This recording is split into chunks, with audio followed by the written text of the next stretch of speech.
Selamat malam kepada Biku Sangga, Roma Ramani, Bapak Ibu Saudara dan Saudari Sedama, baik yang hadir secara langsung di Wihara Demu Sundara maupun yang secara online melalui Zoom dan akun YouTube Wihara Dhamma Sundara Solo. Terimalah salam kasih dalam Dhamma, Namo Buddhaya Soti Hotu. Perkenalkan, saya Welani Arifan sebagai pembawa acara pada malam hari ini. Pada malam hari ini yang berbahagia, akan dilaksanakan Dhamma Desana atau diskusi Dhamma dalam rangka sebulan pendalaman Dhamma. Sebelum diskusi Dhamma pada malam hari ini dimulai, marilah kita bersama-sama membacakan Paritana Karapata yang akan dipimpin oleh Samanera Atarakano. Kepada Samanera, waktu dan tempat kami persilakan.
Arahang Samma Sambuddho Bhagawa.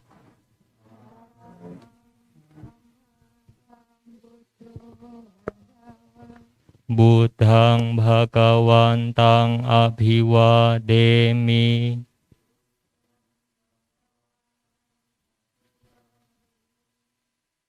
Swakato Bhagawata Dhammo.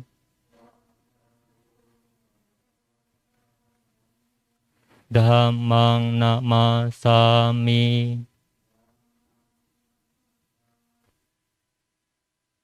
Panno Bhagavato Sawaka Sangho.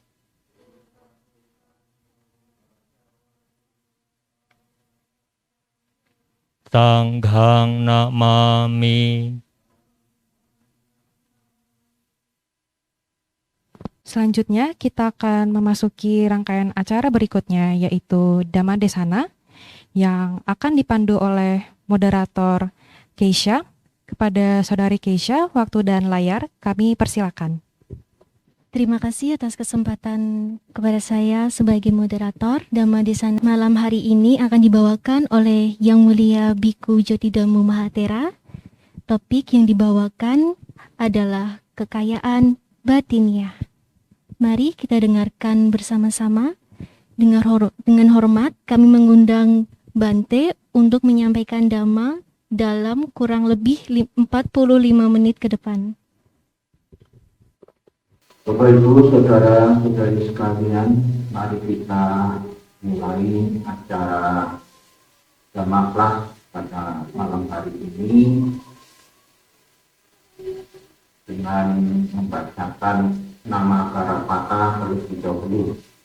Namo tassa bhagavato arahato sama sambuddhassa. Namo tassa bhagavato arahato sama sambuddhassa. Namo tassa bhagavato arahato sama sambuddhassa. Terpujilah Sang Bhagawa yang Maha Suci, yang telah mencapai penerangan sempurna. Terpujilah Sang Bhagawa yang Maha Suci, yang telah mencapai penerangan sempurna. Terpujilah Sang Bhagawa yang Maha Suci, yang telah mencapai penerangan sempurna.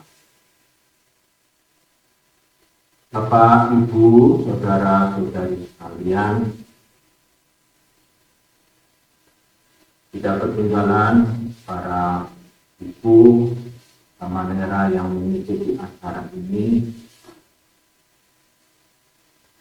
Saya berharap agar kita dapat bertemu dalam suasana yang bahagia, utama adalah suasana sehat buat kita semua, dan supaya kita bisa bersama-sama membahas agama, membahas ajaran Sang Buddha.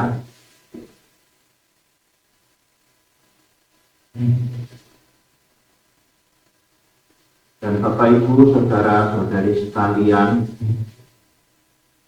pada malam hari ini saya akan membawakan tema kekayaan batinnya.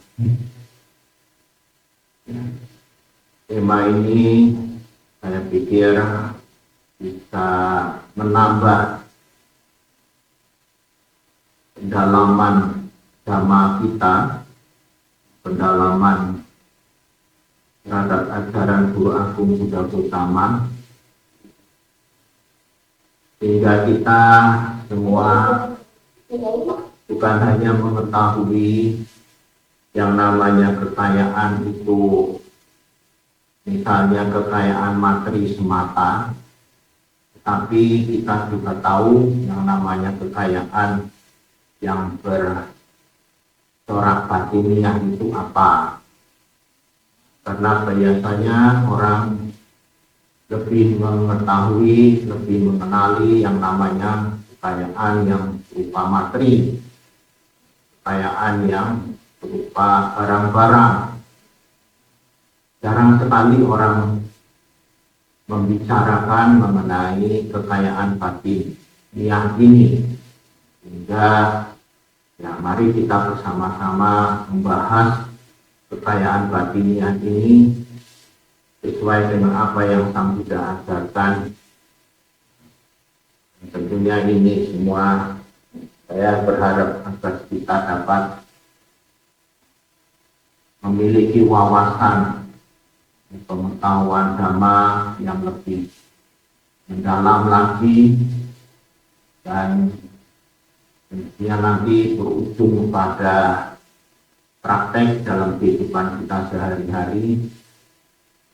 Karena dhamma ini sebenarnya adalah cara hidup atau jalan hidup buat kita semua, sehingga kita itu memang diberi petunjuk dhamma ini agar supaya kita dapat menjalani kehidupan kita ini sesuai dengan dhamma, sesuai dengan apa yang Sang Buddha ajarkan.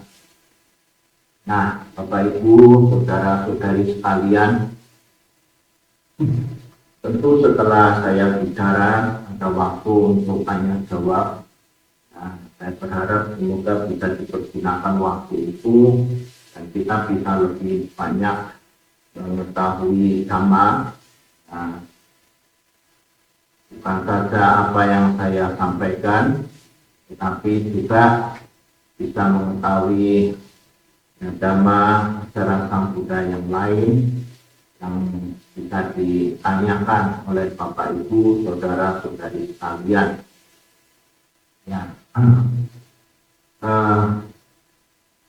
baiklah, untuk perkenalan itu Bapak Ibu semua sudah mengenal saya bernama Biku Joti Dhammo Mahathera, dan ya, acara ini merupakan acara dhamma kelas dalam rangka sebulan pendalaman dhamma yang diselenggarakan oleh Wihara Dhamma Sundara di Kota Solo pada tanggal 6 Mei 2021. Bapak Ibu saudara sekalian, apa yang dimaksud dengan kekayaan batiniah itu? Yang dimaksud dengan kekayaan batiniah di dalam bahasa Pali itu disebut Arya Dana. Dana di sini DHANA itu kekayaan, pemilikan, Arya ini sebenarnya artinya adalah mulia atau luhur. Jadi sekali juga ini nanti ya, pakai juga sebagai istilah suci ya, orang suci Arya juga. Ya. Tapi ini kita terjemahkan sebagai kekayaan yang luhur. Kekayaan yang luhur tentu ini ada di mana? Ya, ini ada di dalam batin kita, ya, di dalam pikiran kita. Jadi, Bapak Ibu Saudara sekalian, kekayaan ini memang macam-macam ya. Kita bisa katakan dalam kehidupan sehari-hari ada orang yang menganggap yang namanya kekayaan itu berupa barang, ya, entah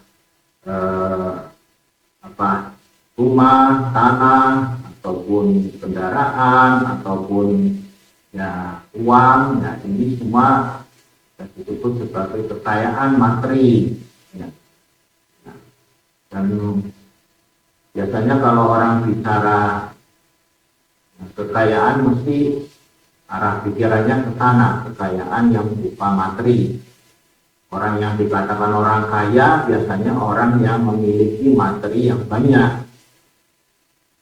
Nah, itu pada umumnya seperti itu. Nah, tapi di sini Bapak Ibu Saudara sekalian, kita akan bicara yang namanya kekayaan luhur dalam batin kita. Jadi yang bukan berupa materi, bukan berupa barang, tapi ada di dalam batin kita. Ini sering juga katakan kekayaan batiniah itu. Nah, ini kalau kita bicara kekayaan batiniah, sebenarnya ada kisah yang menjelaskan mengenai hal ini. Kita itu ada di dalam kitab suci Dhammapada, ya, ayat atau syair nomor 66, ya, di mana di situ kisahkan pada waktu Guru Agung Buddha masih hidup, ada seorang penderita kusta, yang penderita penyakit kusta yang bernama Rupa Buddha. Nah, penderita penyakit kusta ini pengikut Guru Agung Buddha, dan pada waktu Guru Agung Buddha mengajarkan ajaran pada banyak orang, dan Rupa Buddha ini sebenarnya bisa mencapai tingkat kesucian Sotapati. Nah, kemudian setelah mencapai tingkat kesucian Sotapati, Rupa Buddha penderita kusta ini pergi, ya, menemui Guru Agung Buddha. Di dalam perjalanan ini, dalam perjalanan pergi menemui Guru Agung Buddha, Rupa Buddha ini yang sudah mencapai tingkat kesucian arahat, ya, ini bertemu dengan seorang petapa, dan orang petapa ini sebenarnya adalah Dewa Saka yang menampakkan wujudnya sebagai petapa, dan petapa ini mengatakan bahwa Anda ini adalah orang yang miskin, hidup dari meminta-minta. Tidak ada orang yang mendekati Anda. Nah, kemudian Rupa Buddha menjawab bahwa sebenarnya saya ini bukanlah orang miskin. Kenapa? Karena saya memiliki 7 macam kekayaan batiniah atau Bud Arya Dana itu. Kemudian di sini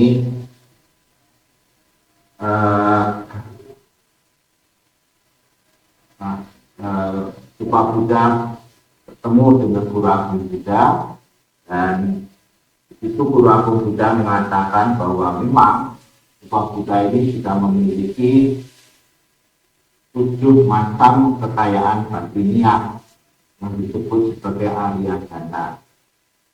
Nah, jadi Bapak Ibu Saudara sekalian, di sini munculnya Arya Dana atau kekayaan batiniah itu ya, jadi pada kita seorang penderita kusta yang dikatakan miskin ya, oleh Dewa Saka. Lalu penderita kusta ini ya sudah mencapai tingkat Sotapati dan mengatakan sebenarnya saya itu tidak miskin karena saya memiliki 7 macam kekayaan batinnya. Jadi kekayaan batinnya ini bukan kekayaan yang tampak ya, yang tampak kelihatan berupa barang-barang, tapi kekayaan yang sebenarnya ada di dalam diri kita masing-masing. Kita bisa memiliki itu yang namanya kekayaan batiniah itu. Seringkali kekayaan batiniah itu tidak tampak, sedangkan yang tampak adalah kekayaan yang berupa materi, berupa barang-barang itu. Nah, Bapak Ibu Saudara sekalian, mengapa disebut sebagai kekayaan batiniah? Karena memang tidak tampak. Dan batin kita kan tidak tampak. Tetapi kekayaan batiniah ini meskipun tidak tampak, sebenarnya sangat berharga sekali. Sangat berharga sekali.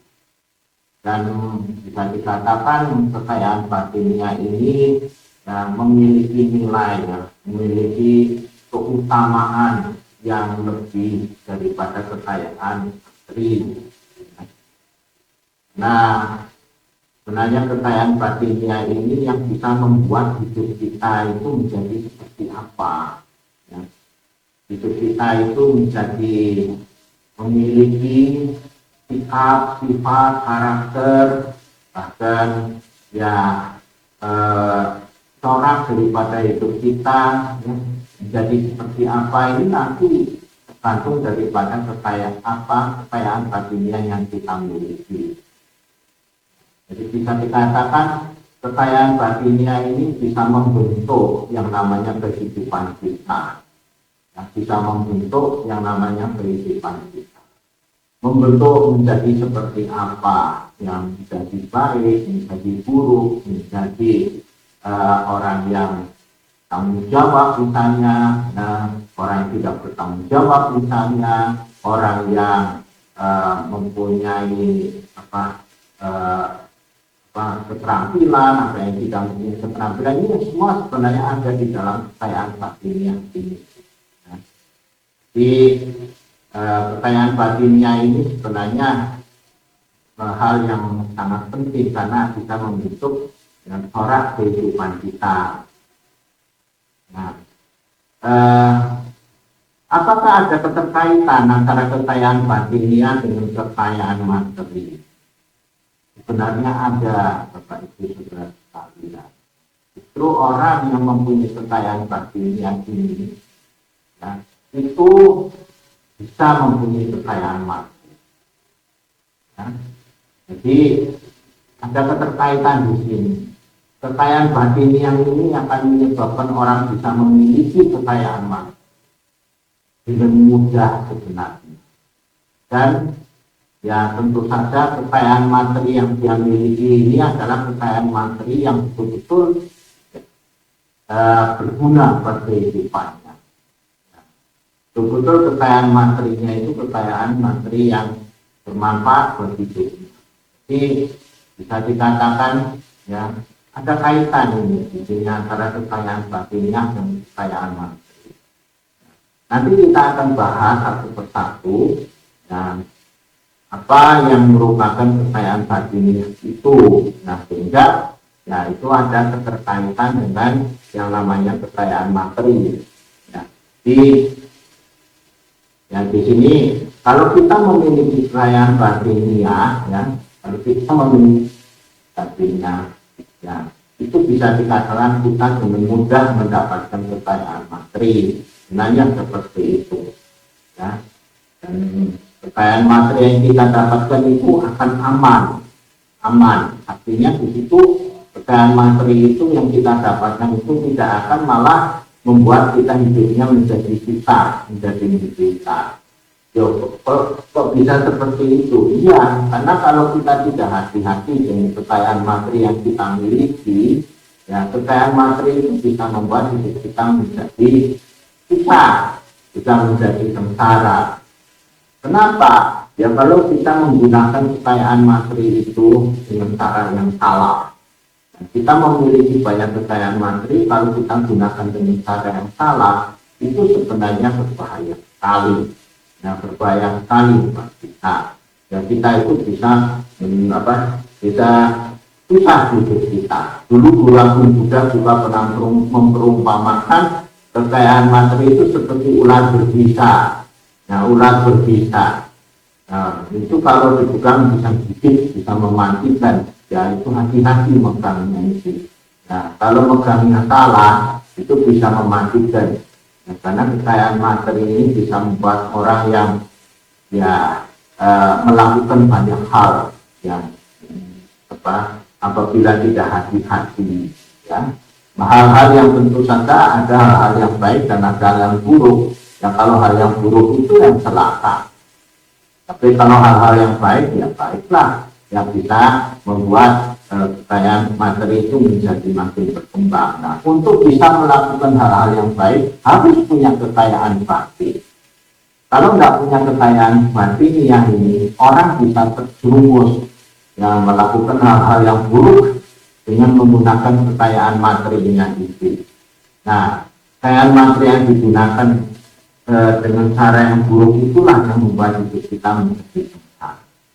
Ya sangat penting kita mempunyai kekayaan batinnya. Supaya apa? Supaya kalau kita punya kekayaan materi, itu kita bisa gunakan dengan tepat. Nah, jangan sampai kita menggunakan kekayaan materi itu dengan cara yang salah. Itu. Ya, ini kepentingannya kekayaan batin dan kekayaan materi ini. Ya. Nah, sekarang apa saja yang merupakan kekayaan batiniah? Yang merupakan kekayaan batiniah ini sebenarnya ada 7. Ya, nanti saya jelaskan satu persatu. Tapi karena waktu saya juga terbatas waktu, jadi saya akan jelaskan tentu ya tutupnya. Kalau belum jelas nanti bisa ditanyakan pada saat kita diskusi dan jawab. Ada 7 macam kekayaan yang batiniah itu. Ya. Nah, 7 macam ini sebenarnya ya akan memberikan tuntunan ya. Jadi kalau orang mempunyai 7 macam ini, maka dia mempunyai yang disebut kekayaan batiniah. Kalau kita punya banyak, itu kekayaannya banyak sekali. Tapi kalau kita punya cuma sedikit ya, bisa sedikit dari 7 macam itu sedikit, ya berarti kita sedikit punyanya kekayaan batiniah itu. Nah kalau kita nggak punya sama sekali batin, yaitu namanya miskin. Ya kemiskinan batiniah namanya. Sama sekali nggak punya yang 7 macam itu, maka disebut sebagai kemiskinan batiniah. Ya, jadi kekayaan batiniah itu jadi nanti bervariasi juga, bisa ya kecil artinya yang cuma sedikit ya, ada bisa sedang-sedang bahkan bisa banyak. Ya kalau kita banyak itu kita memiliki kekayaan batiniah yang karena kita memiliki banyak ya kualitas daripada kekayaan batiniah yang jumlahnya 7 macam itu. Nah tentu, bagaimana agar kita dapat memiliki kekayaan batiniah itu? Ya kita perlu ya memiliki hal itu yang seperti kita punya kekayaan materi. Nah, kalau kita punya materi kan kita harus berusaha, kita harus mencari, kita mencari. Contoh kalau bapak ibu semua ingin punya rumah, ya harus berusaha untuk cari uang untuk bisa dapat rumah. Atau ingin punya kendaraan, ya harus berusaha untuk mendapatkan ya kendaraan itu dengan mengumpulkan uang misalnya. Sama kekayaan batinnya ini bagaimana cara memilikinya? Ya tentu kita harus berusaha untuk mendapatkan itu. Ya, sama seperti kita memperlakukan terhadap kekayaan materi itu. Ya. Kalau kita berusaha di tubuh, itu bisa kita dapatkan.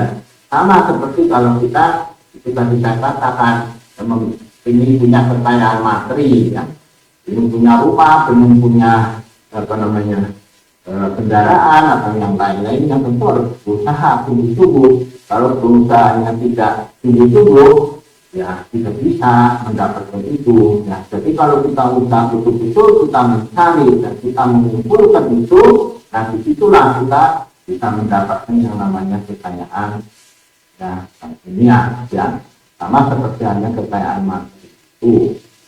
Ya, jadi cara untuk memiliki kekayaan batiniah ini, ya, berusaha, kita berusaha untuk mengumpulkan, memiliki itu sedikit demi sedikit kita punya itu, yang supaya makin lama itu makin menjadi banyak, dan itu ya sama seperti sama seperti kita mengumpulkan kekayaan materi.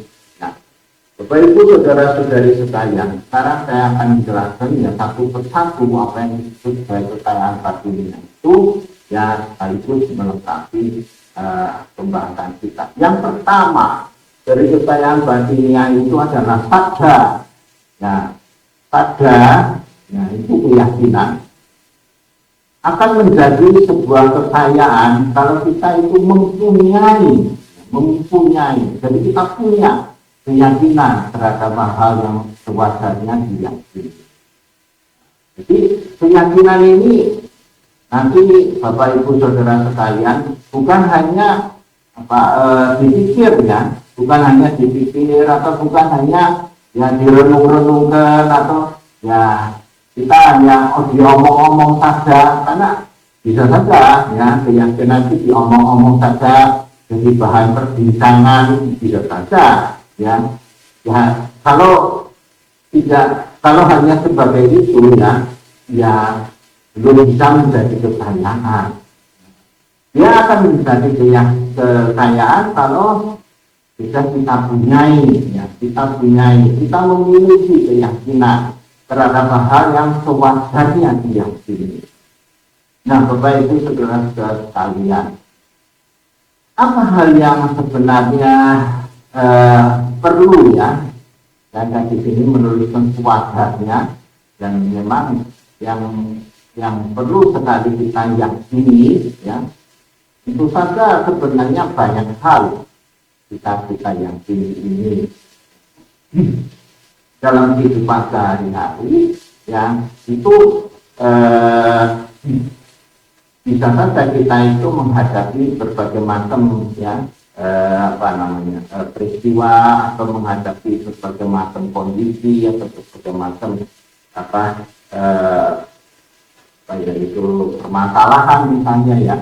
Nah, di situ kan sebenarnya kalau kita itu bisa mengatasi permasalahan itu, ya, bisa menghadapi hal-hal yang kita hadapi itu dengan beres, dengan selesai.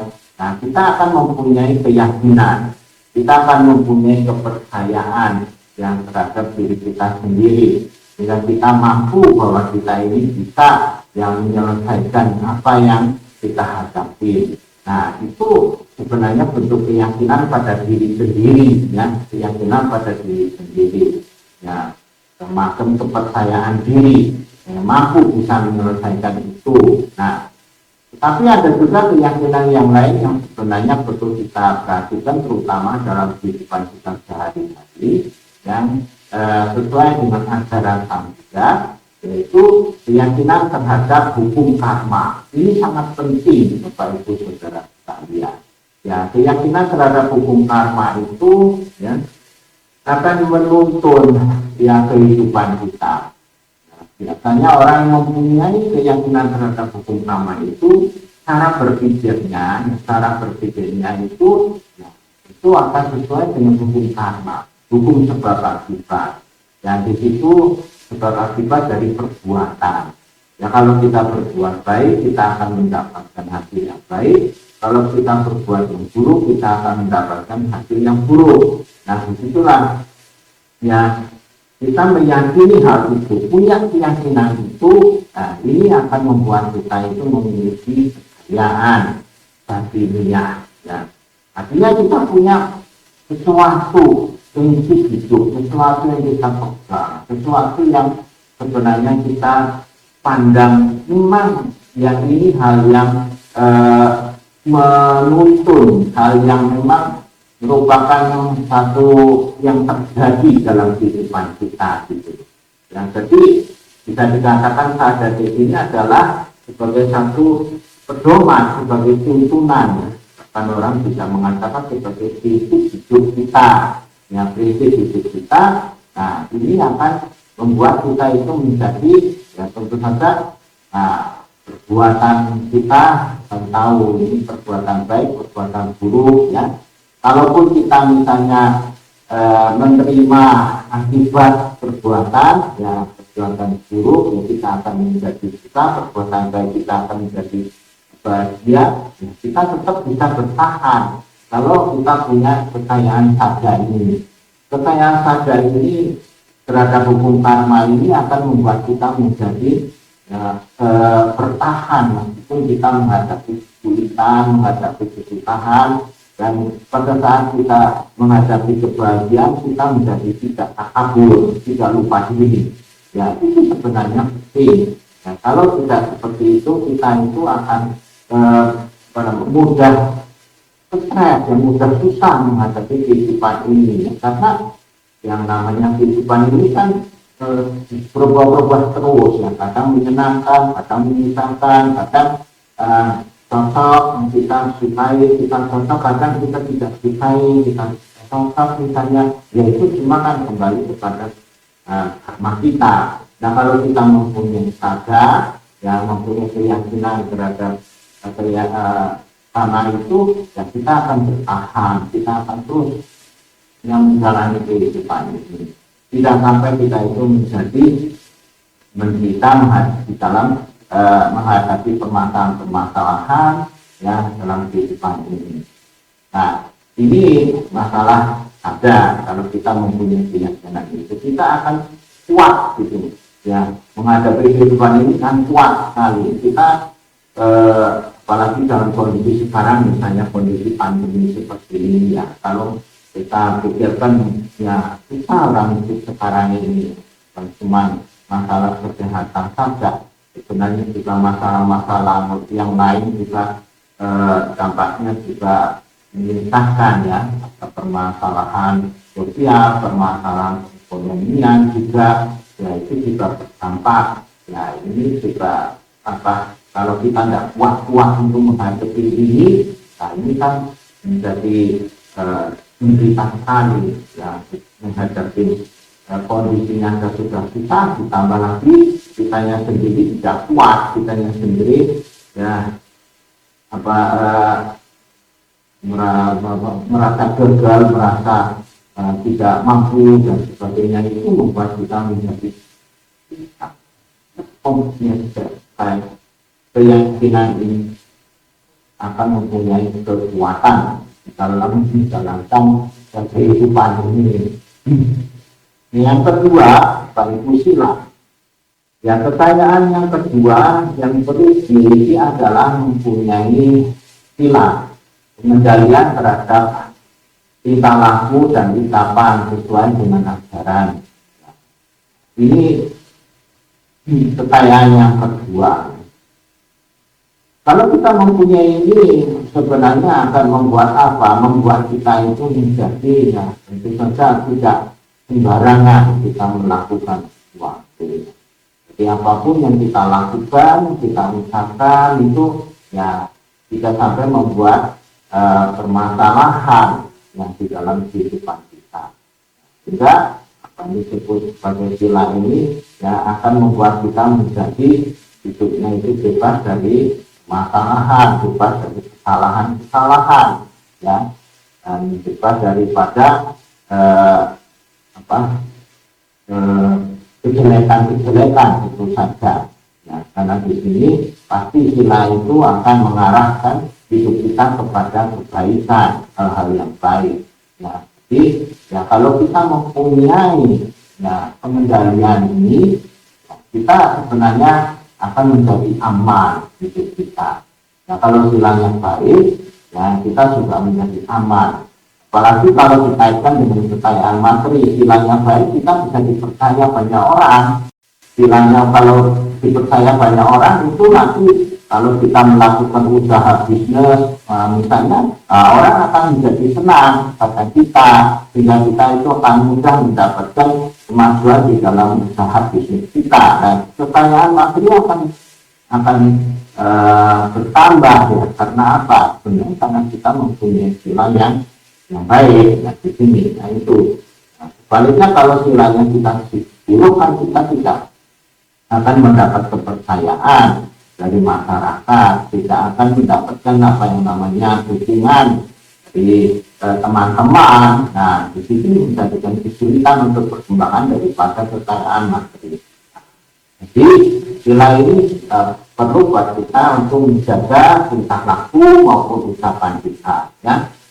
Seperti Bapak Ibu ketahui bahwa ajaran Sang Buddha ada Pancasila Budi, tentu saja saya tidak usah jelaskan Pancasila Budi lagi. Ya, di sini tentu saja akan terkait. Yang ketiga adalah diri. Diri adalah mempunyai malu sebelum melakukan hal-hal yang buruk dan tidak pantas. Ini sebenarnya merupakan kekayaan batin yang juga. Kalau orang mempunyai malu itu, ya sebelum melakukan hal yang buruk dan tidak pantas, ini akan memperkuat tadi yang namanya sila itu tadi. Ya, karena sebenarnya yang namanya diri ini, ya, dari katakan itu akan mendukung kita untuk melakukan perbuatan-perbuatan baik. Nah, sedangkan ya di sini diri ini, ya kita punya malu gitu. Ya, jadi yang dimasukkan di sini adalah ya, malu di sini adalah pikiran ya. Jadi pikiran yang tidak pantas ya, tidak pantas dan juga tidak tepat ya. Nah, terus di sini juga tidak sesuai gitu ya. Ini sebenarnya masuk dalam kelompok malu ya. Kadang-kadang orang mengatakan juga ini semacam tidak nyaman ya, tidak nyaman di hati kita, itu juga termasuk dalam kelompok ini, kelompok malu ini. Jadi mempunyai seperti itu juga, kita mempunyai seperti itu ya, kita akan bisa membuat yang namanya ya, kondisi pikiran kita, ya, kondisi pikiran kita itu kondisi pikiran yang menjaga ya, jangan sampai kita lalu melakukan hal-hal yang tidak pantas, tidak sesuai, yang hal-hal yang buruk itu. Nah, karena nanti menjadi tidak nyaman di hati kita. Nah, ini yang disebut sebagai diri. Nah, kemudian ada apa pasangan daripada diri? Otapa di sini sebenarnya adalah punya pikiran bersalah. Kalau kita melakukan hal yang memang salah, ya, dan pertimbangan akibat perbuatan yang akan terjadi. Nah di sini yang otapa, kalau orang mempunyai seperti ini, ya, mempunyai pikiran bersalah. Jadi kalau orang melakukan satu hal yang memang ya keliru, aduh saya salah ya. Lalu kemudian ya saya minta maaf, saya tidak akan melakukan lagi. Nah, ini termasuk dari otapa. Lalu orang juga mempertimbangkan akibat perbuatan yang akan terjadi. Kalau saya melakukan ini, kira-kira apa ya akibat yang akan terjadi? Kalau saya melakukan hal ini, apa yang akan dampaknya akan terjadi? Apa ya? Ini termasuk dalam orang yang punya pikiran seperti ini, ya, mempunyai kekayaan pikiran seperti ini, kekayaan batin yang otapa ini, itu ya dia akan menjadi orang yang ya bisa evaluasi diri, yang bisa evaluasi diri, introspeksi diri, yang introspeksi diri. Jadi Orang seperti ini itu akan mampu untuk introspeksi diri. Ini merupakan satu kekayaan, mampuan daripada batinnya. Kita untuk apa? Untuk bisa menjadi lebih baik. Nah, kalau kita nggak punya introspeksi diri, nggak punya yang namanya evaluasi pada diri kita sendiri, ya bagaimana kita bisa mendapatkan? Ya. Kita nggak usah sampai menunggu orang lain kasih evaluasi pada kita, kasih penilaian pada kita, tapi kan kita bisa menilai diri kita sendiri, kalau mau itu. Cuman kadang-kadang kita nggak mau, kita nganggap diri kita itu sudah baik, sudah benar, sudah bahkan lebih, bahkan sudah sempurna, sehingga sulit untuk kita mengevaluasi diri. Tidak pernah punya pikiran bersalah kalau memang melakukan hal-hal yang sebenarnya kurang tepat, yang kurang pas begitu. Jadi ya itulah ya, kalau kita mempunyai otaka ini, ya kita akan ya bisa melakukan evaluasi dan introspeksi diri terhadap diri sendiri. Bukan ngurusin orang lain, tapi ngurusin dirinya sendiri itu loh. Bagaimana kita bisa mendapatkan perkembangan ataupun koreksi dari diri kita sendiri. Ini yang disebut sebagai apa. Dan kemudian saya pernah pada yang kelima. Nah, ini Pak Ustadz mempunyai pengetahuan dan pengalaman hal-hal yang berguna. Bapak Ibu Saudara sekalian, ini termasuk kekayaan batinnya yang diajarkan oleh guru agama. Orang yang punya pengetahuan, punya pengalaman, hal-hal yang berguna, ini sangat penting ya buat kekayaan batinnya kita. Ini ada kaitannya kalau kita itu belajar, ya. Kita belajar, ya bisa belajar di sekolah formal ataupun sekolah tidak formal, ya bisa saja kita belajar dari kehidupan sehari-hari, ya. Nah, kalau kita belajar dari sekolah formal, ya, kita bisa mendapatkan pengetahuan dan pengalaman, kepandaian, ya, keterampilan, ini semua hal-hal yang berguna. Dan ini kalau kita punya itu, kita mempunyai kekayaan batinnya. Tentu ini nanti ada kaitannya. Kalau kita mempunyai kepandaian dan punya keterampilan itu, kan kita bisa bekerja. Nah, kita punya kemampuan untuk bekerja. Ada hal yang bisa kita lakukan ya di dalam dunia pekerjaan kita. Lalu bisa mendapatkan tentu saja kekayaan materi. Ya. Nah, di sini jadi ini ada keterkaitan antara kekayaan batinnya dan kekayaan materi juga. Nah, justru kalau kita mempunyai pengetahuan yang bagus, ya, pengetahuan yang dibutuhkan misalnya di dalam dunia kerja kita, dalam lapangan kerja kita, tentu akan mendapatkan prestasi, ya, karier yang bagus, dan itu akan mendapatkan peningkatan daripada kekayaan materi kita. Nah ini, ya demikian juga kalau kita bekerja misalnya di dalam dunia perdagangan atau perusahaan, itu juga perlu pengetahuan, perlu pengalaman. Kalau punya pengalaman yang banyak, tentu kita akan bisa lebih berkembang bisnis kita, ya usaha kita itu akan menjadi lebih berkembang. Di sini artinya ya kita memiliki banyak sekali yang mempunyai ya macam-macam pengetahuan, macam-macam pengalaman, ini sangat bermanfaat buat hidup kita. Jadi ini termasuk salah satu kekayaan daripada batinnya kita. Yang keenam, Bapak Ibu Saudara, adalah saga. Saga ini merupakan kekayaan batinnya. Ya.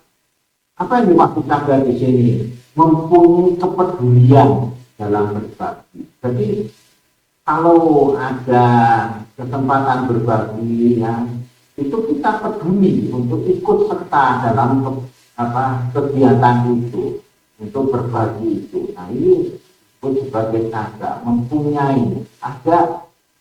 memiliki ya, sikap batin seperti itu, ya, memiliki sikap batin seperti itu. Nah, inilah yang merupakan kekayaan batin yang nomor 6. Itu dalam hal ini bagaimana Pak Kiai? Karena kita suka peduli kepada banyak orang, kita suka memberi, kita suka membantu, kita menolong. Sebenarnya itu ya merupakan satu karma baik untuk kita. Nah, karena kita suka memberi rezeki kepada orang lain, nah nanti kita akan bisa dapat buah rezeki. Nah, larinya lagi kekayaan materi juga yang bisa mendapatkan buah rezeki juga. Nah, jadi ya sadar ini sebenarnya ya, akan membuka ya kekayaan materi yang kalau kita inginkan itu ya. Jadi di sini yang keenam adalah mempunyai kepedulian ya. Kalau kita senang memberi dan berbagi, demikian juga kita akan mendapatkan kekayaan yang lain, yaitu kekayaan materi. Dan yang terakhir adalah panya. Bapak Ibu Saudara sekalian, di sini kekayaan yang berupa panya itu apa? Mempunyai pengertian hal yang berguna ataupun hal yang tidak berguna. Lalu mempunyai kehendak untuk mengutamakan hal yang berguna. Ini mengandung dua unsur, yaitu pengertian dan kehendak atau pikiran. Nah, di sini itu yang dimaksudkan dengan panya. Kalau kita mempunyai kekayaan yang berupa panya ini, kita akan berusaha untuk berpikir, ya, mempunyai pengertian. Apapun yang kita hadepin, apapun kita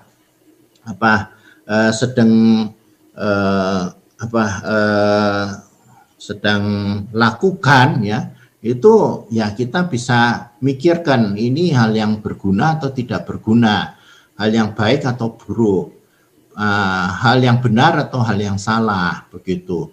Nah, ini hal yang memang pantas atau tidak pantas gitu. Nah, di sini ini disebut sebagai panya. Kalau kita punya pengertian seperti itu, maka kita itu tidak mudah dibodohin, tidak mudah kita itu ditipu, ya, dan kita akan mengerti betul bahwa oh ya ini yang baik seperti ini, yang benar seperti ini, yang berguna seperti ini, yang pantas seperti ini. Nah, itu ada kehendak untuk mengutamakan ini yang berguna, ini yang pantas, ini yang tepat. Nah, disitulah kita memiliki yang disebut kekayaan panya atau kebijaksanaan.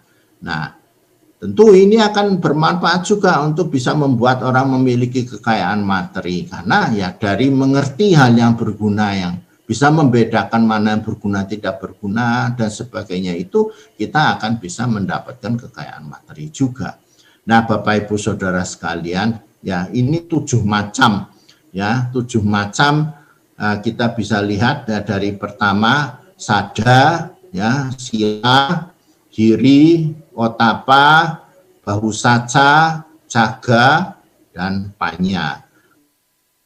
Sada itu keyakinan. Kalau kita punya keyakinan, kita punya sila, punya pengendalian ya terhadap tingkah laku, kita punya malu, kita punya pikiran bersalah dan pertimbangan ya akibat perbuatan yang akan terjadi, ya. Kita punya pengetahuan dan pengalaman, kita punya kepedulian untuk berbagi, kita punya pengertian dan kehendak ya untuk hal-hal yang berguna, yang baik. Ya, ini semua merupakan kekayaan batiniah, ya, kekayaan yang dimiliki dalam batin kita. Kalau kita memiliki ini, itulah batin yang kaya. Bagaimana caranya? Nah, tadi saya sudah katakan, ya, kembali lagi kita perlu mengusahakan. Kita perlu ya mengembangkan, mengusahakan mendapatkan sada ini. Dengan cara apa biasanya? Sada ini banyak sekali nanti Bapak Ibu dengan ya mendalami dhamma misalnya, ya, ini bisa mendapatkan sada, ya. Dengan sebulan pendalaman dhamma SPD ini Bapak Ibu sebenarnya bisa menambah sada, menambah keyakinan ya terhadap hal yang seharusnya diyakinin, begitu. Ya, sila ini Bapak Ibu memperhatikan sila, ya, punya tekad terhadap sila. Nah, setiap kali baca parita, Bapak Ibu selalu memperbarui sila, ya bertekad untuk menjalankan sila yang baru. Ini sangat penting ya, karena apa? Karena ya bertekad untuk menjalankan sila yang baru itu sama saja sebenarnya Bapak Ibu itu berjanji pada diri sendiri untuk apa? Untuk ya menjalankan yang namanya sila, pengendalian dalam hidup Bapak Ibu masing-masing. Hiri ya punya malu. Ya, artinya ya kita berusaha untuk bagaimana ya melihat yang buruk, yang tidak pantas, tidak sesuai, yaitu menjadikan ya kita menjadi malu, ya kita menjadi tidak pas lah, tidak sesuai, ya tidak nyaman di hati kita. Yaitu perlu kita punyai, jangan sampai kita menjadi, ambil contoh ya, kalau orang yang tidak punya malu itu kan orang Jawa namanya rai gedek. Ya, rai gedek itu yo dablek. Nah, kalau kita punya malu kan sebenarnya kita itu menjadi ya tidak seperti itu, ya tidak kepenak lah, tidak nyaman di hati, yaitu malu. Ya, jadi di sini ya kita bisa mengkait nanti dengan otapa, yaitu pikiran bersalah, evaluasi diri ya. Kalau memang salah, akui salah. Dan pertimbangan kalau perbuatan yang buruk apa yang akan terjadi, perbuatan baik apa yang akan terjadi, ya ini akibatnya. Nah, kita pikirkan hal itu ya. Sebenarnya kita kalau mau mikir itu saja kita sudah punya otapa kok itu ya. Bau saja kalau kita banyak belajar, ya kita banyak mendalami, kemudian kita ya mempraktekkan, yaitu bisa dapat pengetahuan dan pengalaman. Jangan berhenti untuk belajar. Yang namanya belajar itu tidak mengenal usia ya. Jadi sampai lanjut pun masih bisa kita itu untuk belajar sebenarnya ya. Jadi tidak lalu berhenti untuk belajar. Itu karena itu kekayaan sebenarnya, kekayaan daripada batiniah kita ya. Ya tentu belajar hal-hal yang berguna ya, yang bermanfaat gitu. Ya belajar dhamma ini penting, meskipun sampai lanjut usia pun kita tetap ya butuh untuk mendengarkan dhamma, untuk mengikuti pelajaran-pelajaran dhamma. Ya, dengan cara seperti itu kita memiliki kekayaan batiniah. Nah, jaga peduli ya, ada kepedulian ya, begitu kita ada kesempatan untuk berbagi, ada kepedulian untuk berbagi. Ya, tidak perlu harus banyak, tetapi yang penting kita memiliki kepedulian ya. Ya, ada semacam perhatian ya, perhatian untuk mau berbagi kepada orang lain ya. Tidak mikirkan dirinya sendiri saja. Ya, jadi kalau kita mendapatkan sesuatu ya bagaimana kita pikir ini bisa bagi-bagilah buat orang lain juga gitu. Jadi bukan cuma untuk dirinya sendiri saja, tapi ya ini supaya orang lain juga bisa merasakan gimana ya gitu. Nah, ini namanya berbagi. Ya, namanya kepedulian untuk berbagi. Dan panya ini sebenarnya dari belajar dhamma ya. Makin mendalami dhamma, Bapak Ibu semua akan bisa menambah yang namanya panya atau kebijaksanaan itu. Nah, itulah Bapak Ibu ya, apa yang ingin saya sampaikan, waktunya sudah habis ya, mengenai kekayaan batiniah itu. Ya, silahkan kemudian acara dilanjutkan, kembali kepada moderator. Terima kasih Bante atas uraian dhamma yang begitu menarik dan bermanfaat. Baik, saatnya memasuki sesi tanya jawab. Kepada audiens yang hadir di ruang serbaguna, bisa langsung menuju tempat yang telah disediakan. Bagi pengguna Zoom, bisa melalui fitur chat atau mengaktifkan kamera dan meng-unmute. Dan bagi pengguna YouTube, bisa langsung bertanya melalui kolom komentar. Baik, apakah ada pertanyaan? Silakan Samanera. Baik, terima kasih. Wandami Bante. Ya. Saya ingin bertanya Bante, apakah ketujuh hal ini harus dipraktekkan secara berurutan Bante? Atau misalkan ada yang mau praktekkan misalkan dari kiri dulu atau dari otapa dulu, apakah itu bisa Bante? Terima kasih Bante. Ya, sudah. Ini 7 hal ini bisa acak dipraktekannya. Bisa acak itu artinya ya bisa semuanya bisa dipraktekkan atau satu persatu ya bisa ya, jadi tidak ada urut-urutan karena masing-masing sebenarnya berdiri sendiri sama Nera. Masing-masing itu berdiri sendiri Bapak Ibu Saudara sekalian. Masing-masing juga mempunyai peran sendiri-sendiri. Ini melengkapi ya, pertanyaan Samara itu baik. Itu melengkapi, masing-masing itu punya peran sendiri-sendiri sebenarnya ya. Kalau seperti tadi Sada itu sebenarnya perannya di situ adalah dia itu membuat orang itu mempunyai sesuatu pegangan hidup loh, mempunyai satu prinsip. Itu penting ya kalau kita tidak mempunyai Sada. Ya, jadi di sini seringkali kalau kita tidak punya Sada itu berarti kita semaunya sendiri ya. Menjalani hidup itu tidak ada aturan, tidak ada pedoman ya, sak bebas-bebasnya sendiri, sak karepe sendiri itulah. Itu nantinya jadi malah merugikan diri sendiri loh kalau semaunya sendiri. Ya, orang kalau menjalani hidup semaunya sendiri akan merugikan buat dirinya sendiri sebenarnya. Jadi itu Sang Buddha juga pernah mengatakan bahwa ya orang yang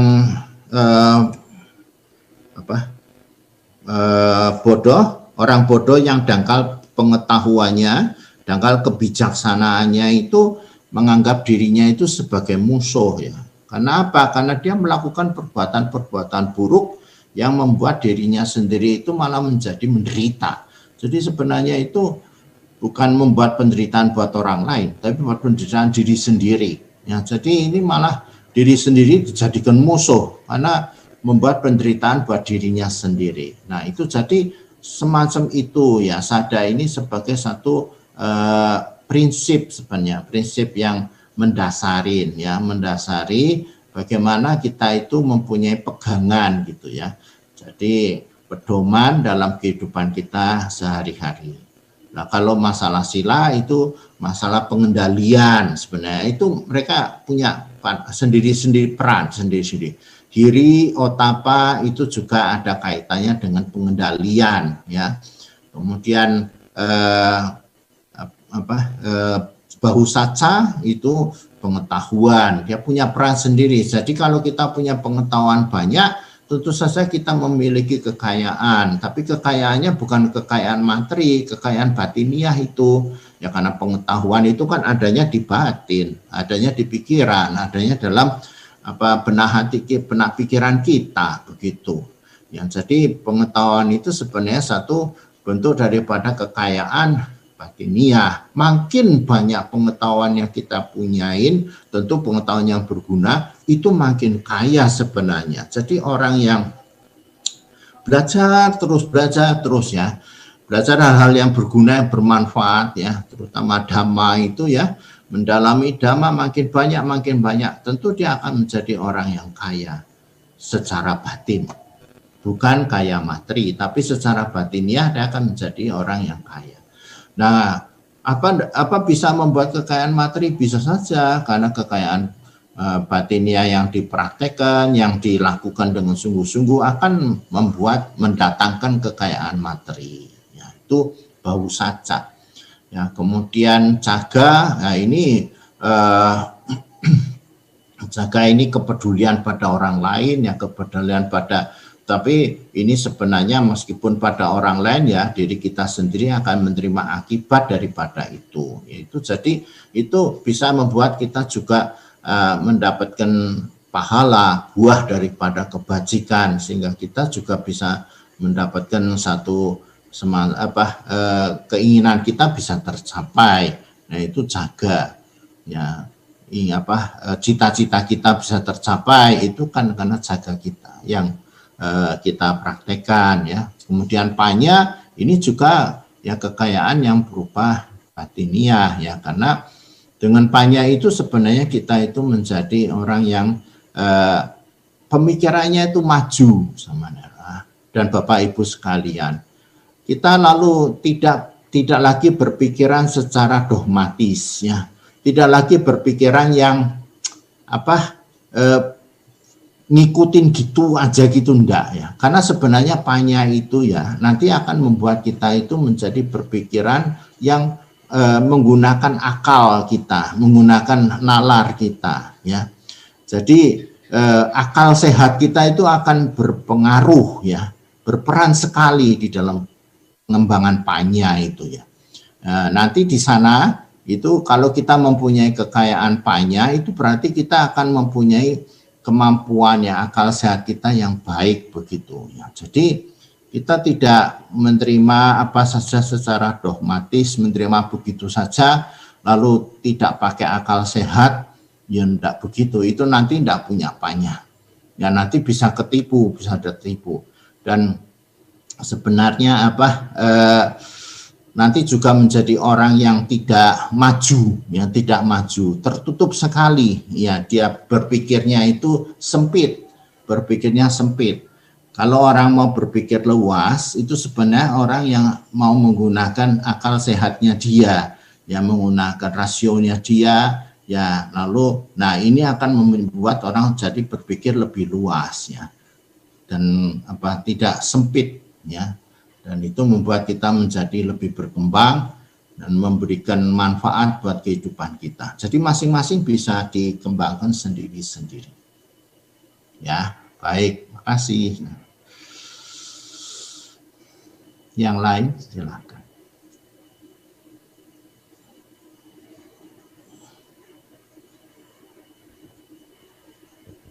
Namo Buddhaya, Bante. Sebenarnya saya cuma mau sharing, Bante, di luar dari topik Dhamma hari ini. Saya baru 4 bulan di kota Solo ini.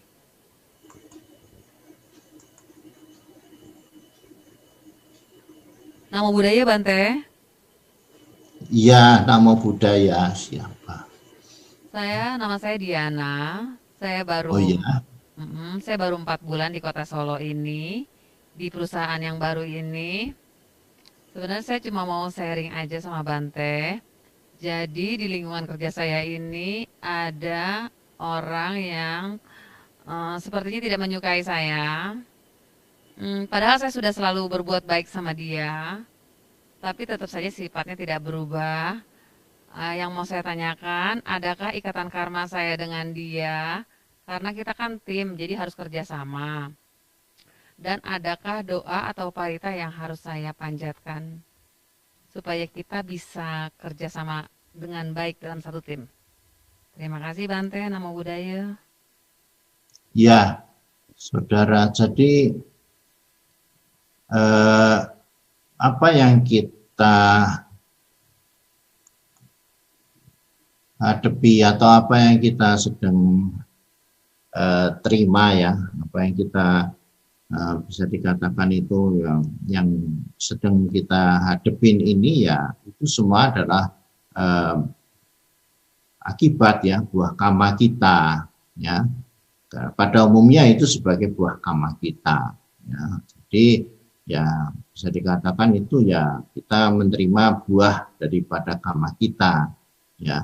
Tapi tentu saja kita juga berpikir bahwa ya ini harus juga kita lihat, ya, apakah ini merupakan dampak, ya, dampak dari apa gitu, akibat dari apa gitu. Jadi ya jangan lalu kita berpikirannya ya sudahlah itu buah karma gitu saja, tidak, tapi coba kita pikirkan apakah itu merupakan dampak dari apalah, ya, kondisi misalnya, dampak dari kita sendiri misalnya, atau dampak dari yang apa gitu, ya, karena bisa saja yang kita alami ini adalah merupakan respon, ya, dari respon atau ya orang katakan ya dampak itu, ya, dampak daripada apa yang kita lakukan itu.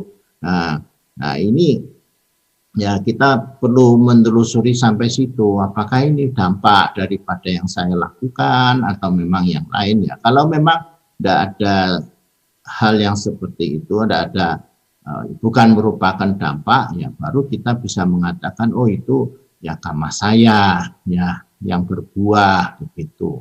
Ya jadi kita berpikirannya realistis dulu ya kenyataannya ini seperti apa gitu. Nah karena bisa saja ya hasil daripada dampak yang kita lakukan itu ya realistis dulu ya. Nah untuk menghadapi hal seperti itu tentu saja kita ya juga berpikir secara realistis juga ya. Mungkin kalau ini merupakan dampak ya kita perlu memperbaiki apa yang merubah misalnya apa yang sudah kita lakukan ya kita sehingga bisa merubah suasana begitu ya bisa saja atau ya kalau kita sudah melakukan seperti itu masih juga begitu ya kita bisa menggunakan ya sikap kita yang lebih bersahabat misalnya lebih bisa menerima ya orang lain dan sebagainya. Jadi nanti bisa dikatakan itu merupakan perhatian ya. Jadi perhatian kita kepada orang lain ya, kepada teman-teman sekeliling kita sehingga kita bisa mendapatkan hasil akibat yang baik ya, akibat yang kita harapkan. Ya, kalau kita juga memperhatikan dia begitu. Ya. Nah, jadi ya yang disiapkan diri kita sendiri. Ya, karena kita tidak bisa merubah orang lain ya. Di dunia ini sulit untuk merubah orang lain. Lebih mudah sebenarnya merubah dirinya sendiri kalau mau. Gitu. Tapi biasanya orang itu maunya merubah orang lain. Padahal itu tidak gampang merubah orang lain. Ya syukur kalau orang lain bisa dirubah begitu ya. Tapi ya kadang-kadang orang lain itu juga punya maunya sendiri. Ya. Jadi tidak semudah itu untuk merubah orang lain ya. Tentu membutuhkan waktu untuk bisa merubah orang lain. Ya tentu ya kalau bisa merubah orang lain dengan penuh perhatian, dengan penuh persahabatan ya begitu ya baik juga ya itu ya bisa merubah orang lain seperti itu ya. Tetapi ya merubah diri sendiri juga perlu ya kalau kita sudah ini kita sudah berusaha untuk bagaimana bisa merubah orang lain tapi belum bisa ya merubah diri sendiri ya ini perlu kita lakukan yaitu bagaimana sikap kita untuk bisa menerima ataupun ya untuk sementara kita menerima ataupun kita juga memerlukan usaha-usaha yang lain misalnya ya pada saat kita bersama dengan orang lain itu gitu. Jadi ya di sana itu memang diperlukan yang namanya yaitu kebijaksanaan di situ. Nah, di sana itu butuh yang namanya bagaimana kita memperhatikan orang lain dan juga memperhatikan diri kita sendiri. Begitu ya. Karena saya nggak tahu persis kasus tapi yang penting ya seperti itu biasanya sih ya kalau kita menghadapi orang lain ya seperti itu. Nah, pengalaman kalau saya menghadapi murid-murid biasanya seperti itu. Saya mau menginginkan murid-murid seperti apa ya. Kita perlu pendekatan-pendekatan, persahabatan yang bisa saja yang merubah murid-murid itu misalnya seperti itu. Ya tapi butuh waktu ya. Nah, di samping kita mengatur diri kita sendiri. Nah, gitu. Ya, makasih.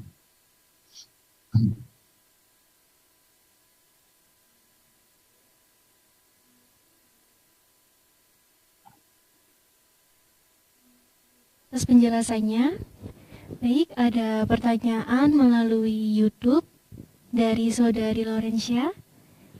Selamat malam Bante, Sotihotu Namo Buddhaya. Saya ingin bertanya Bante, apakah kekayaan batiniah itu dipengaruhi oleh kumpulan karma baik kita di masa lampau? Terima kasih Bante. Ya,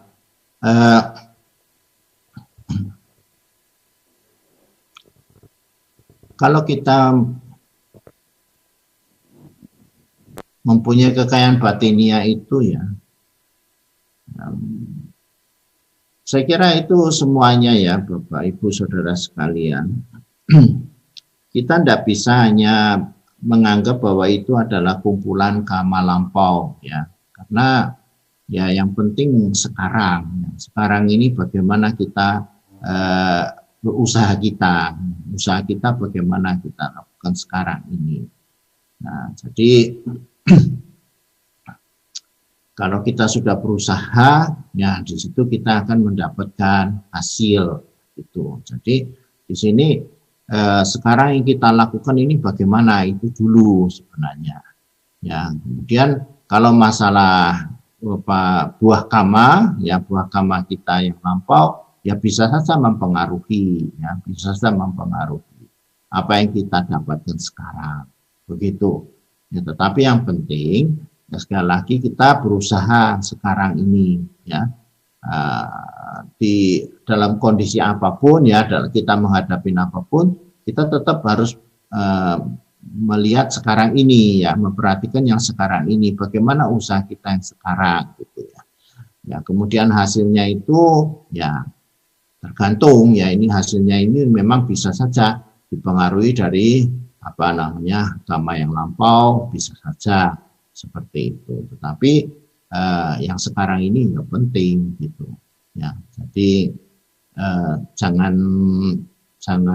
tergantung pada yang lampau saja ya, tetapi yang penting bagaimana kita menghadapi yang sekarang ini. Ya itu. Nah, jadi seperti kalau kita mau mendapatkan kekayaan materi, misalnya bekerja pun, ya itu ya jangan lalu kita pasrahkan, nah ini sudahlah karma saya yang dulu begini, jadi saya itu tidak bisa maju-maju, ya jangan begitu.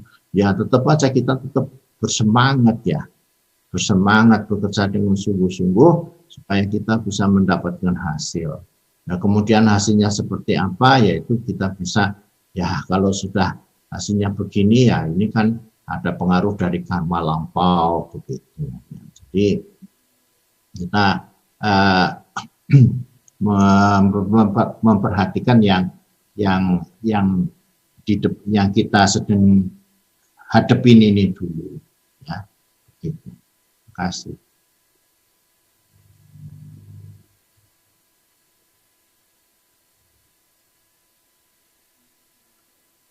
Ya. Baik, berikutnya ada pertanyaan dari Romo Joni Chandra. Yoni Somana Sikara, apakah salah satu dari kekayaan batin? Terima kasih Bante.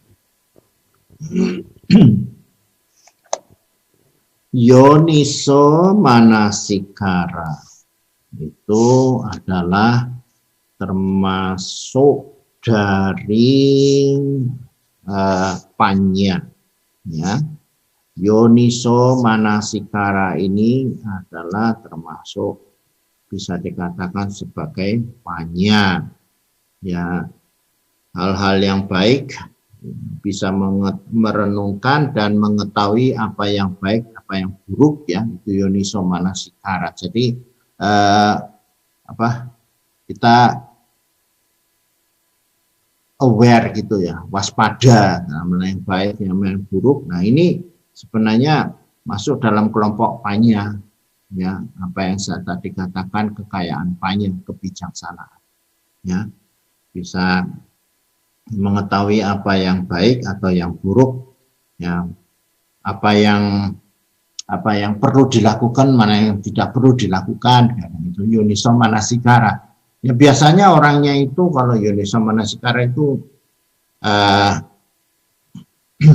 Misalnya begini, kalau ada orang sakit misalnya, lalu dia kalau orang yang yoniso manasikara itu dia punya ini, apa yang perlu saya lakukan ya untuk orang itu gitu. Apa yang saya perlu lakukan untuk orang itu? Nah, ini yoniso manasikara. Jadi orangnya itu tergugah ya. Saya lihat orang sakit tergugah tuh apa yang bisa saya lakukan untuk orang itu. Dan memang arahnya ke sana. Dia akan melakukan apa yang perlu dilakukan supaya bisa mengatasi penyakitnya. Begitu. Atau apa yang saya perlu lakukan untuk orang siapa gitu ya, itu yoniso manasikara. Jadi orangnya itu pikirannya itu berjalan ya. Pikirannya itu berjalan. Jadi tidak mandek. Kalau yang ayoniso manasikara itu orangnya pasif ya, tidak mikir ya. Tidak mikir gitu. Nanti melakukannya itu setelah diberitahu, kamu ambilkan itu, baru dia duk pergi sana gitu. Baru dia melakukan karena diberitahu ya. Tapi kalau tidak diberitahu diem aja, itu ayoniso manasikara ya. Jadi ya tidak tahu apa yang harus dilakukan. Itu masuk dalam grupanya sebenarnya. Kalau kita mempunyai kebijaksanaan, kekayaan kebijaksanaan, tentu akan menjadi orang yang tanggap ya, tanggap apa yang perlu dilakukan gitu. Dalam masyarakat Jawa tanggap ing sasmito. Jadi tanggap terhadap tanda-tanda. Itu yoniso manasikara. Kalau ada tanda-tanda misalnya orangnya apa gitu, orangnya melakukan apa, itu ada tanggapnya itu ya misalnya. Nah, itu yoniso manasikara. Jadi bersikap bagaimana itu orang bisa tahu. Ya, atau ini sedang apa, itu yoniso manasikara. Baik, terima kasih Bante. Terima kasih.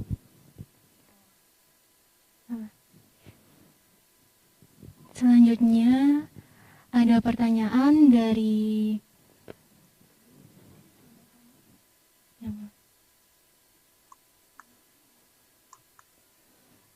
Mas Taufik. Apakah dengan berdana itu bisa melindungi kita dari niat jahat orang lain? Terima kasih Bante. Iya, namanya perbuatan baik ya saudara. Perbuatan baik itu sebenarnya pelindung. Apa saja perbuatan baik yang kita lakukan? Ini menurut Dhamma. Ya berdana, menjalankan sila, bawana, mengembangkan batin. Ini semua pelindung kok buat kita. Ya, jadi kalau kita melakukan itu kita bisa terhindar ya dari kesulitan, dari masalah, dari hal-hal buruk yang dilakukan oleh orang lain pun ya kita bisa tidak akan terkena ya. Karena apa? Karena ya kita misalnya suka berdana itu akan menyebabkan apa? Orang menjadi ya menolong kita, misalnya ada orang lain yang menolong kita yang kita sudah bantu, orang yang sudah bantu itu akan menolong kita, akan membantu kita begitu. Nah, jadinya kita akan terlindungi ya dari perbuatan kita itu pada orang lain yang akan melindungi, yang membuat orang lain melindungi kita seperti itu. Nah, kan gitu. Nah, itu kan misalnya ada orang yang suka menolong ya pada orang lain, nah itu yang menolong itu, yang ditolong itu yang suka melindungi kita, yang ditolong itu yang sering melindungi kita gitu. Nah, jadi sila juga begitu. Sila juga kalau kita melakukan sila yang baik, banyak teman, banyak orang yang bisa melindungi kita gitu. Jadi bawana juga sama ya, kalau kita melaksanakan bawana dengan bagus ya, itu tentu akan membuat orang itu menjadi bersahabat dengan kita. Dan kita menjadi ya terlindungi dari orang-orang lain yang mau berbuat buruk pada kita. Jadi ya Dhamma itu akan melindungi kok ya orang yang melaksanakannya. Nah, jadi di sini dana, sila maupun bawana itu akan melindungi orang yang melaksanakannya. Tapi dilaksanakan loh ya. Kalau yang tidak dilaksanakan tidak akan dilindungi. Nah, itu syaratnya. Jadi kalau cuma tahu aja, saya tahu kok. Saya ngerti yang namanya dana, sila, kemudian bawana juga saya tahu. Ya, tapi nggak dilaksanakan ya nggak akan terlindungi. Jadi kalau dilaksanakan itu diterapkan baru itu akan mendapat perlindungan. Ya. Seperti itu. Bante Ya. atas penjelasannya. Ya, terima kasih. Ada beberapa pertanyaan dari Mas Taufik, tetapi mohon maaf Bante, pertanyaannya keluar dari topik. Yang pertama, mengapa umat Buddha harus ada dua golongan, petapa dan berumah tangga? Ya, petapa dan berumah tangga itu sebenarnya bukan berarti bukan berarti lalu seperti kelompok sendiri-sendiri ya saudara. Jadi sebenarnya itu yang namanya petapa itu ya dulunya berasal dari berumah tangga yang ya bertekad untuk menjalani hidup sebagai petapa, sebagai biku atau bikuni, calon biku, samanera, samanera. Jadi ini yang jadi kalau umat berumah tangga, umat Buddha rumah tangga, sini disebut umat awam bertekad untuk menjadi biku atau bikuni, samanera atau samaneri itu yang disebut sebagai petapa. Begitu. Dan di dalam agama Buddha tidak ada istilahnya itu selama-lamanya, nggak ada kan. Bisa saja kalau sebagai biku atau sebagai samanera kalau sudah tidak bisa berlatih lagi, tidak bisa melaksanakan kehidupan, tidak bisa menjalani kehidupannya sebagai biku dan samanera, yang akan kembali sebagai rumah tangga lagi. Sebenarnya seperti itu. Jadi ya itu pembagiannya dua kelompok itu ya, pembagian dari yang saya mau disebut kelompok ya, memudahkan kita ngomong ya. Itu sebenarnya karena apa? Karena pelaksanaan silanya ya, silanya. Kalau sebagai berumah tangga itu melaksanakan 5 sila atau 8 sila. Ya. Kemudian kalau sebagai samanera 10 sila. Lalu sebagai biku akan melaksanakan biku sila. Jadi silanya ini yang berbeda sebenarnya. Tapi kalau untuk samadinya sama. Untuk panyanya juga sama ya. Jadi hanya silanya saja yang berbeda. Sehingga kalau melihat petapa, melihat biku, samanera, kenapa kok harus cukur gundul misalnya, kenapa kok harus pakai jubah dan sebagainya, itu karena memang silanya yang seperti itu. Nah silanya itu yang membuat orang itu menjadi ya menjalani hidup seperti itu. Nah, itulah ya, jadi silanya yang beda. Nah kalau sudah tidak mampu lagi menjalankan sila yang biku sila ataupun samanera sila, ya kembali lagi sebagai berumah tangga 5 sila atau 8 sila. Ya, jadi itu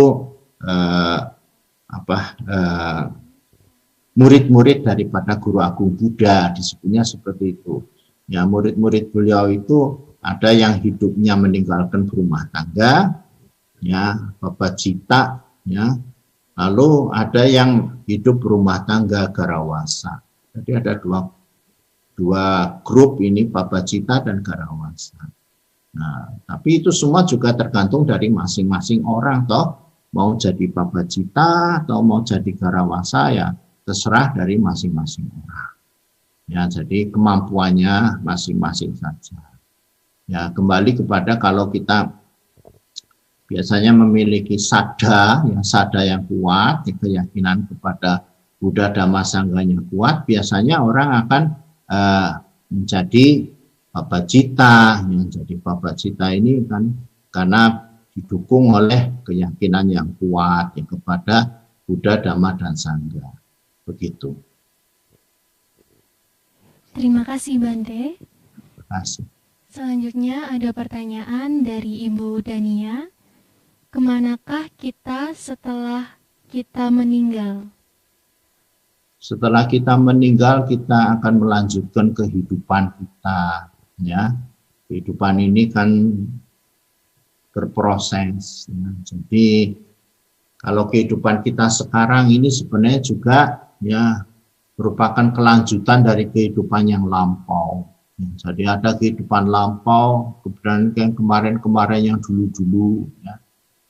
Seperti yang sekarang ini saja pada saat sekarang ini ya, tanggal 6 Mei, ya pukul jamnya itu jam 20.30 ya.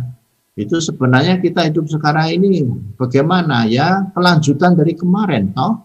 Ya, kemarin, ya, hidup yang kemarin kemudian berlanjut sampai yang sekarang ini. Itu. Nah, kemudian kalau besok tanggal 7 Mei ya, misalnya jamnya jam 20.30, bagaimana ya, kelanjutan daripada yang sekarang ini. Sekarang terus ya sampai besok. Nah, jadi ini kalau yang sekarang itu ada yang mendahului yang sebelumnya, dan yang sekarang ini ada yang akan datang gitu. Jadi nah itu yang disebut sebagai kehidupan. Ya, kalau ditanyakan ya kehidupan yang setelah sekarang ya ada kehidupan esok ya, kehidupan yang akan datang. Esok ini ya terus berlangsung terus begitu. Nah, sampai kapan Bante? Ya sampai ya nanti terus saja. Suatu saat nanti kita akan hancur badan kita ya, karena memang fisik ini sudah tidak bisa bertahan ya. Bisa saja hancur begitu. Lalu itu disebut meninggal dunia kan? Ya, atau kita kena musibah, atau kita kena penyakit, ya bisa saja membuat kita menjadi meninggal dunia. Lalu ya lanjut. Meninggal dunia itu hanya momen, hanya kejadian daripada peristiwa yang ada dalam kehidupan ini. Kemudian kita akan melanjutkan kehidupan yang akan datang. Seperti itu ya. Jadi nanti lahir kembali, ya betul lahir kembali ya, gitu. Nah, jadi kalau kita mikirnya ke belakang ya, kita yang sekarang ya ada yang kemarin itu ya, kemarin sekali ya, ada waktu saat kita baru lahir misalnya, bisa saja ya dalam kehidupan ini ya. Itu kita kan menjadi seperti sekarang ini kan karena kita lahir kemarin yang, kalau enggak lahir enggak bisa sekarang ini gitu. Jadi karena kita lahir menjadi ya manusia, kita punya orang tua, nah itulah yang membuat kita menjadi seperti sekarang. Nah, sebelum kita lahir ya ada lagi proses sebelumnya itu yang menjadikan kita lahir. Ya sama aja, diurut aja terus gitu. Jadi sekarang ini hanya satu titik dari begitu banyak ya deretan titik-titik daripada peristiwa-peristiwa kehidupan ini. Begitu. Nah, itulah yang namanya kehidupan ini. Lalu sampai kapan? Ya ini yang dilihat oleh Sang Buddha. Lalu Sang Buddha mengajarkan bagaimana cara kita untuk ya berhenti tidak lahir kembali. Itu yang ajaran Sang Buddha. Nantinya maksudnya ajaran yang paling utamanya itu yaitu berhenti untuk tidak lahir kembali. Yang jadi sudah berhenti lalu tidak lahir kembali, itu yang disebut mencapai nibbana. Nah kalau belum mencapai nibbana bagaimana ya? Paling tidak kalau kita sudah mengikuti ajaran Sang Buddha, kita akan mendapatkan kondisi kehidupan yang baik, yang bahagia, yang jauh daripada penderitaan. Itu kan seperti itu. Kalau belum sampai akhir daripada kehidupan atau nibbana itu. Jadi masih ada terus berlangsung, tapi kan ya sudah mendapatkan hal yang baik, begitulah. Ya, mendapatkan kondisi-kondisi kehidupan yang menyenangkan, yang membahagiakan gitu. Ya, karena ajaran Sang Buddha itulah yang menyebabkan kita, ya kalau kita praktekkan, ya kita mendapatkan kehidupan-kehidupan yang membahagiakan. Ya itu. Terima kasih Bante. Baik, kami beri kesempatan kepada umat yang berada di dalam ruangan untuk bertanya. Silakan menuju ke tempat dan memperkenalkan diri terlebih dahulu. Tetapi mohon maaf sekali, karena adanya kendala, kami tidak bisa menampilkan umat yang ingin bertanya.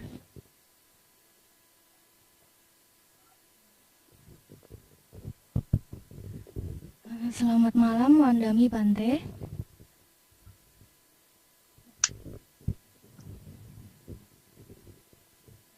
Selamat Ya, malam. silakan.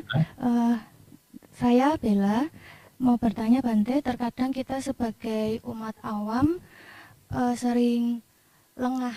Maksudnya lengah dalam artian untuk menjalankan 7 macam kekayaan batinnya tersebut Bante. Di sini saya mau bertanya bagaimana cara atau tips supaya kita ibaratnya kita bisa mencambuk diri sendiri supaya terus sadar, mempertahankan atau mengembangkan 7 macam kekayaan batiniah tersebut Bante. Terima kasih Bante. Ya memang yang namanya kita ini kan masih belum mencapai hasil ya.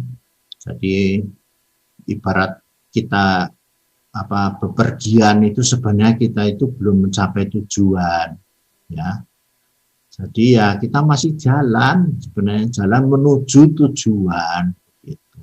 Nah, jadinya ya kadang-kadang kita ada yang lupa, ada yang lalai, ada yang misalnya saja menjadi tidak ingat sama sekali dan lain-lain. Bisa saja ya, bisa saja itu terjadi, itu wajar. Makanya itu lalu bagaimana supaya tidak seperti itu ya kita perlu usaha.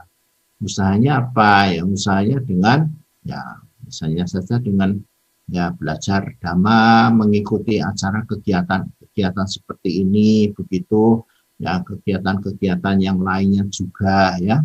Sekarang banyak itu namanya khotbah-khotbah dhamma yang lewat Zoom misalnya ataupun kegiatan-kegiatan yang lainnya ya. Jadi di situ kita bisa ibarat aki mobil ya, aki mobil itu disetrum lagi ya. Kalau tidak disetrum lagi itu nanti habis lalu disetrum lagi supaya bisa jalan, punya tenaga, punya energi gitulah ya. Jadi bisa dimanfaatkan. Jadi ya kita memang acara sebulan pendalaman dhamma ini bagus ya. Sebelum Waisak tiba ya kita bersama mendalami dhamma. Umat Buddha mendalami dhamma ya supaya diingatkan lagi ya, menjadi disegarkan lagi ya, refreshing lah ya, supaya tentu saja dia menjadi tidak sampai lalai, tidak sampai lupa gitu. Nah, kalaupun belum bisa melakukan ya Bapak Ibu Saudara sekalian, Bante, tapi saya agak susah untuk melakukan apa yang Sang Buddha ajarkan. Ya enggak apa-apa, enggak masalah. Yang penting kita dengar saja, kita dengarkan, kita tangkap ya, kita terima dalam pikiran kita timbang-timbang ya dalam pikiran kita, benar enggak ya ajarannya Sang Buddha itu. Nah, kalau saudara sudah menerima, oh ya benar ya ajarannya Sang Buddha begitu, oh ya benar, ya benar. Setelah ditimbang-timbang ya, dipikirkan, ditimbangkan lagi, ya diselidiki lagi, oh ya benar, ya benar. Nah, itu sudah cukup, sudah bagus, ya, sudah bagus. Nah, itu nanti akan menjadi makin lama kan kita menjadi paham, yang menjadi lebih mengerti. Bisa jadi ini baru sekali saya mengajarkan ini kekayaan batin ya. Nanti eh, ada pembicara lain yang mengajarkan, mungkin sama, bisa saja temanya kekayaan batiniah juga, tapi kan uraiannya lain. Ya enggak apa-apa, didengarkan saja. Tambah untuk pemahaman kita. Makin kita banyak dengar, makin kita banyak dengar, makin jelas, makin tahu. Seperti kalau saudara-saudara misalnya baca buku Dhamma misalnya. Baca buku Dhamma itu jangan hanya sekali baca. Ya sekali baca ya lupa, cuma sekali baca. Ya cobalah diulangi lagi, nanti makin jelas dan makin jelas. Apa yang ditulis di situ gitu. Nah, disitulah kita itu betul-betul mendalami Dhamma. Ya, nanti kita jadi tidak berhenti untuk ya membaca, misalnya mendengar, ya. Jangan bosan, wah saya sudah tahu kok. Iya sudah tahu, tapi kan ya butuh pemahaman, butuh pendalaman, ya, butuh pendalaman. Apalagi ini kan sebenarnya nantinya akan jadi dipraktekkan gitu.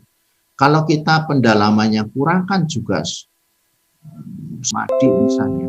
Tapi kalau pendalamannya kurang kan ya prakteknya kondisi ngomong ngono. Apa ya? Sok nek ana wektu ngono saurane gitu. Ya kalau ada waktu atau ya nanti dulu, ya sibuk, ya itu gimana? Nah, jadi ya sebenarnya kan membutuhkan semacam kekuatan itu kalau kita mau praktek Dhamma itu. Kita menjalankan sila itu butuh kekuatan. Kekuatan apa? Pemahaman yang betul-betul jelas. Itu ditiknya, pandangannya, pengertiannya itu harus kuat, Ya, kalau ditik atau pandangannya sama ditiknya itu pengertian benarnya, yang punya kuat ya, itu nanti ada yang namanya sama sangkapa itu pikiran benar ya. Jadi ada kehendak benar, lalu baru berlanjut pada sila. Lalu ada samadhi.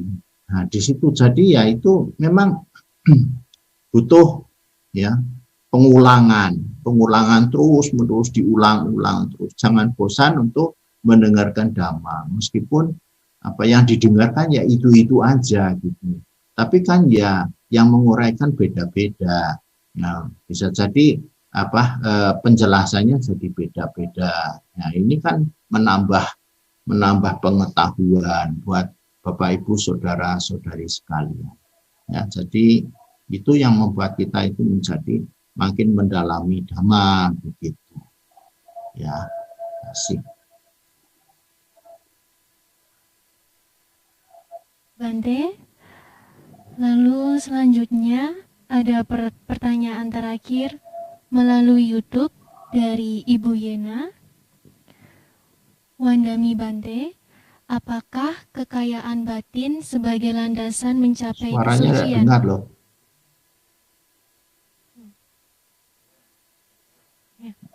Suara Mohon maaf Bante, ya.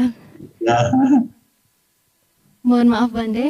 Ya. Ada pertanyaan terakhir melalui YouTube dari Ibu Yena. Apakah kekayaan batin sebagai landasan mencapai kesucian? Terima kasih Bante. Ya. Apapun ajaran Guru Agung Buddha, ya, apapun ajaran Guru Agung Buddha, ya, itu sebenarnya akan mengarah kepada kesana, mengarah kepada yang namanya kesucian. Ya. Apapun ajaran Guru Agung Buddha. Kalaupun orang mengatakan yang paling simpel misalnya, ya sabba papasa akaranang kusala supasampada sacita pariodapanang, ya, menghindari perbuatan yang buruk, menambah perbuatan baik, membersihkan pikiran kita masing-masing. Itu pun sebenarnya juga arahnya untuk mencapai yang namanya kebebasan dari penderitaan. Ya. Apapun ajaran Guru Agung Buddha kok. Dana atau ya jaga kedermawanan dana itu memberi, ya arahnya kan ke sana sebenarnya. Kalau mau ditarik terus arahnya juga akan mencapai yang disebut kebebasan dari penderitaan kok. Ya. Cuman saja sebelum mencapai yang tertinggi, yang puncak itu, ya dana ini kan bisa berakibat, bisa berbuah, ya berbuah pada hal-hal yang lain. Ya misalnya dengan kita suka berdana, lalu kita mendapatkan apa-apa, ya kesuksesan, keberhasilan dan teman-teman dan sebagainya, itu kan sebenarnya bisa dikatakan hasil-hasil yang kita dapatkan ya, sebelum kita mencapai puncaknya, sebelum kita mencapai kebebasan akhir. Jadi ya bisa saja itu kita mendapatkan hasil-hasil seperti itu toh. Kan berkah daripada dhamma ini ya, kita ingat ada 3 macam ya berkah ya, yaitu manusa sampati, saga sampati, dan nibbana sampati ya itu berkah hidup sebagai manusia, berkah mencapai alam surga, dan berkah mencapai nibbana. Ini nibbana yang mencapai yang paling tinggi. Ya, kemudian alam surga, lalu manusia. Ya, itu disampaikan oleh Guru Agung Buddha pada untuk apa? Untuk menjelaskan semua ajaran beliau itu mengarah ke sana. Orang yang melaksanakan ajaran beliau itu akan ke sana kok. Ya. Jadi ya kalau tidak atau belum sampai ke nibbana ya lahir di alam surga. Kalau belum juga ya bisa jadi masuk lahir sebagai manusia. Ya. Nah, ini kan sebenarnya menunjukkan bagaimana ya ajaran Guru Agung Buddha itu ya mempunyai arah gitu, yang mempunyai tujuan, dan tujuan yang paling puncak memang mencapai kebebasan akhir atau nibbana itu. Tapi ya sebelum itu kan kita bisa mendapatkan hasil-hasil yang bisa dikatakan sebagai buah daripada karma, ya buah dari perbuatan kita, ya yang mulai dari hasil yang hasil antara lah istilahnya ya. Hasil antara dari yang sekarang menuju kepada yang puncak. Dan itu pun sebenarnya kalau misalnya ada orang yang punya pemikiran, oh kalau saya ingin mencapai kebebasan yang terakhir, ya bisa saja ya. Nah, itu nanti larinya kepada apa yang disebut sebagai ajaran paramita atau parami ya, parami itu juga macam-macam toh. Ada parami yang biasa-biasa, parami yang parami, upaparami, dan satu lagi paramata parami. Nah, itu kan ada macam-macam juga parami itu macamnya. Sehingga ada yang parami biasa, ada parami yang sudah yang lebih tinggi begitu pengorbanannya ya, dan yang paling tinggi pengorbanannya paling tinggi. Nah, ini kan semuanya sebenarnya ada buahnya juga, dan buahnya itulah yang sesuai dengan apa yang dilakukan itu. Jadi kalau parami biasa ya buahnya ya biasa-biasa saja, jadi pengorbanannya biasa-biasa. Ada pengorbanan yang lebih tinggi, tentu saja akan mendapatkan buah yang lebih tinggi lagi. Ya, begitu saja ya. Nah, moga-moga bisa dipahami. Salam untuk Yena dan si Joni. Untuk Joni dan Yena semoga berbahagia.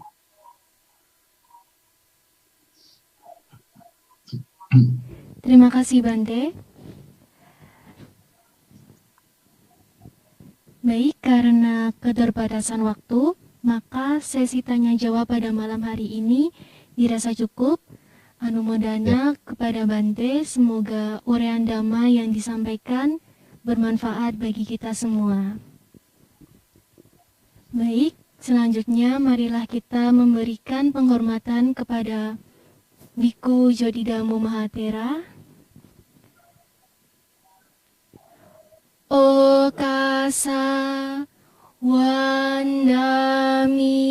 Bante. Sadu, sadu, sadu. Untuk selanjutnya, saya serahkan kembali kepada pembawa acara, Saudari Welani. Baik, terima kasih kepada Saudari Keisha. Sebelum kita menutupi kegiatan pada malam hari ini, marilah kita bersama-sama membacakan Paritana Makarapata yang akan dipimpin oleh Samanera Atarakano. Kepada Samanera kami persilakan. Arahang Sama Sang Buddho Bhagawa.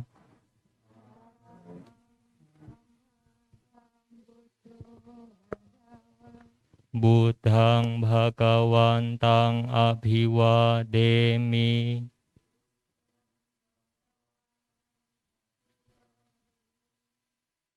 Swakato Bhagawata Dhammo.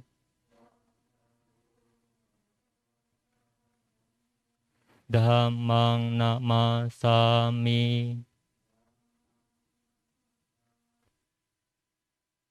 Panno Bhagavato Sawaka Sangho.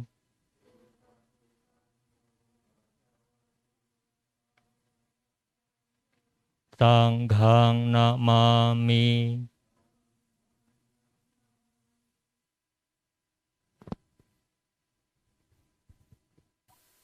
Rangkaian acara pada malam hari ini, kami mengucapkan terima kasih banyak kepada Bante Jyoti Dhammo selaku sebagai narasumber pada diskusi Dhamma malam hari ini, dan juga kepada seluruh hadirin baiknya melalui Zoom, streaming YouTube maupun yang menghadiri di tempat secara langsung. Saya Welani sebagai pembawa acara memohon maaf apabila ada kesalahan atau tutur kata yang kurang berkenan, karena tak ada gading yang tak retak, tak ada manusia yang sempurna. Selamat malam dan Namo Buddhaya Soti Hotu. Ya, Namo Buddhaya. Sampai ketemu lagi ya hari ini.